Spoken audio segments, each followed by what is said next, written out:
ازيكم يا حلوين؟ عاملين ايه؟ يا رب كلكم تكونوا بخير. النهاردة يا بنات هنعمل تحدي 10 ايام من ذي الحجة.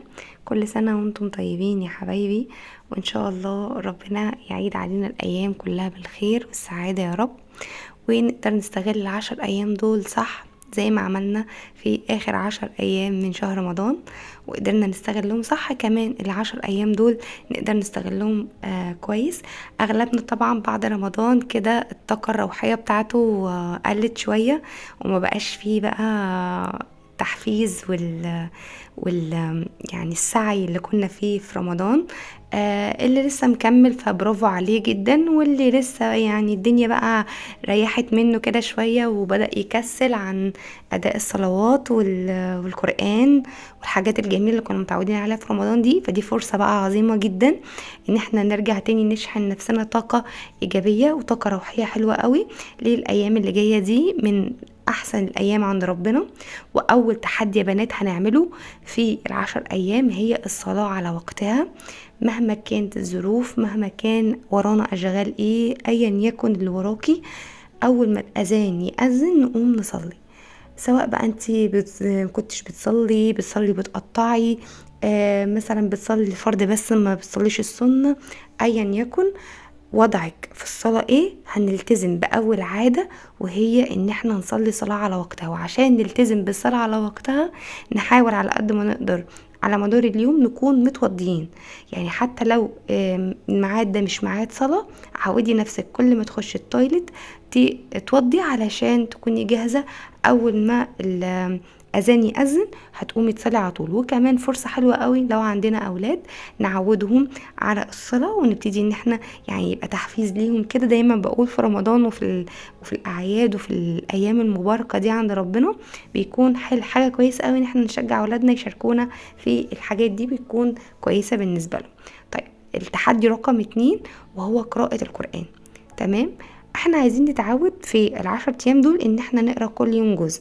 طيب اللي مش قادر على الاقل يقرا نص جزء او 4 صفحات من القرآن على قد مقدرتك وعلى قد ظروفك، بس لازم يكون ليكي ورد قرآني يومي خلال ال10 ايام دول مهما كانت الظروف. ان شاء الله لو صفحة واحدة، لو انتي يعني الدنيا عندك زحمة جدا وما عندكيش وقت خالص او عندك ظروف صعبة، فهنخصص على الاقل صفحة واحدة يوميا نقراها.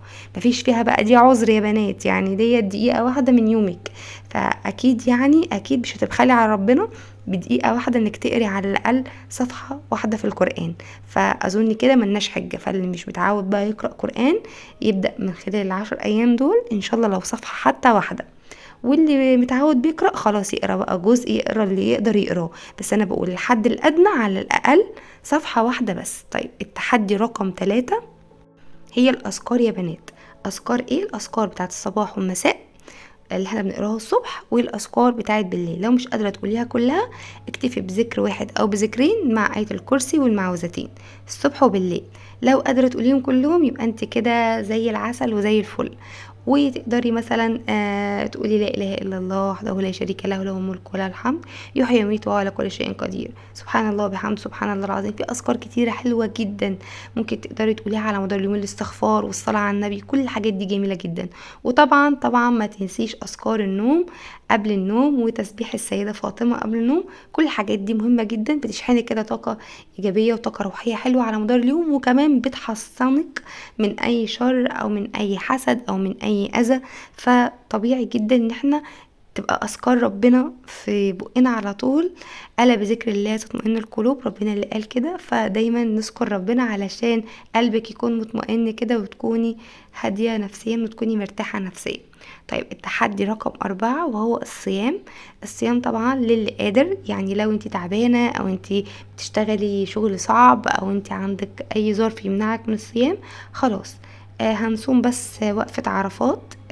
ده مهم جدا طبعا. لكن لو انت قادرة تصومي ال10 ايام فطبعا هيبقى حاجة كويسة جدا.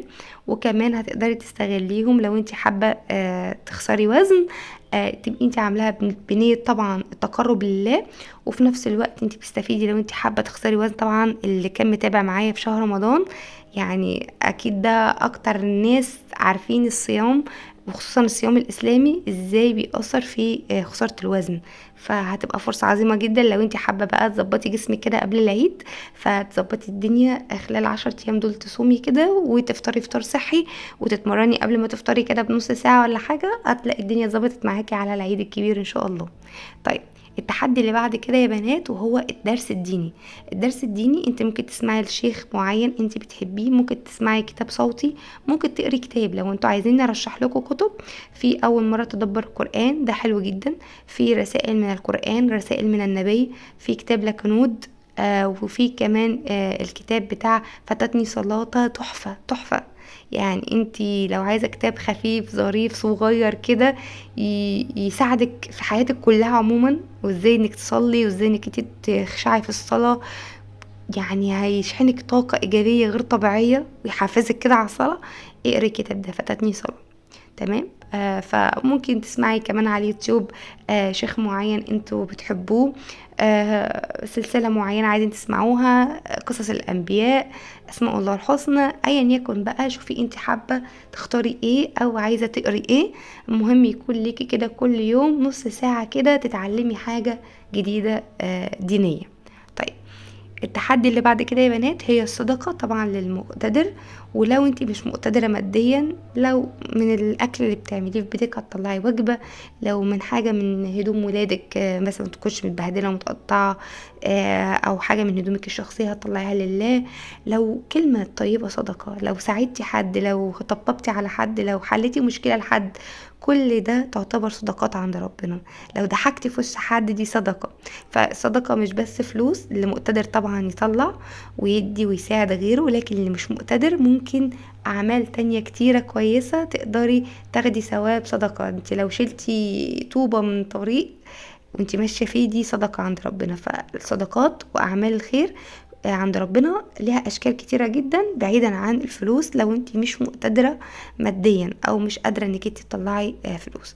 فده مهم جدا ان انت لو كل يوم هتعملي حاجة كده كويسة، مرة هتطلعي حاجة، مرة هتكلمي حد، كده هتبقى حاجة كويسة جدا.